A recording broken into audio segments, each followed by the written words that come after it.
बिस्मिल्लाहिर्रहमानिर्रहीम। अस्सलाम वालेकुम दोस्तों, welcome to my YouTube channel खाना और सजाना विद अतीका।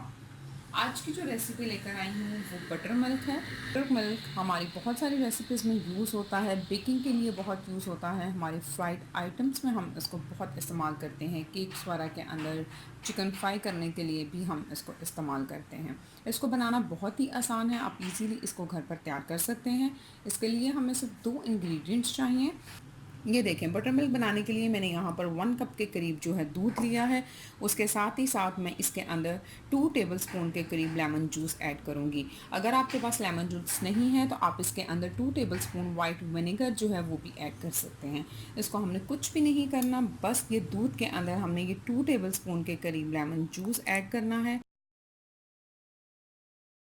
इसको हम अच्छी तरह से मिक्स करेंगे और मिक्स करने के बाद हम इसको 25 से 30 मिनट तक सेट होने के लिए रख देंगे।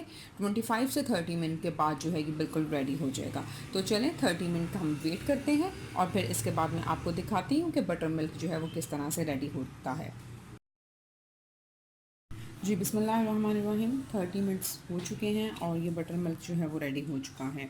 ये आप देख सकते हैं कि जिस फॉर्म में हमें चाहिए था ये बिल्कुल उसी फॉर्म में तैयार हो चुका है। आप इसको 2 से 3 दिन तक के लिए फ्रिज में स्टोर रख सकते हैं।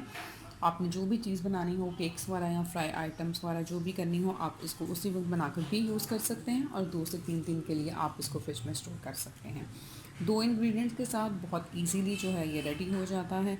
आप इसको बनाइए और इसके साथ केक्स वगैरह और बाकी चिकन वगैरह को जो है वो फ्राई करें। Thank you for watching my video और उसके साथ ही साथ मेरे चैनल को सब्सक्राइब करना बिल्कुल मत भूलिएगा। Do press the bell icon ताकि मेरी आने वाली हर नई अपडेट सबसे पहले आप तक पहुँचे। रेसिपी अच्छी लगेगी तो इसको लाइक शेयर कमेंट भी कीजिएगा। फिर मिलूंगी इंशाल्लाह एक नई और मज़ेदार सी रेसिपी के साथ। तब तक के लिए thank you very much and अल्लाह हाफ़िज़।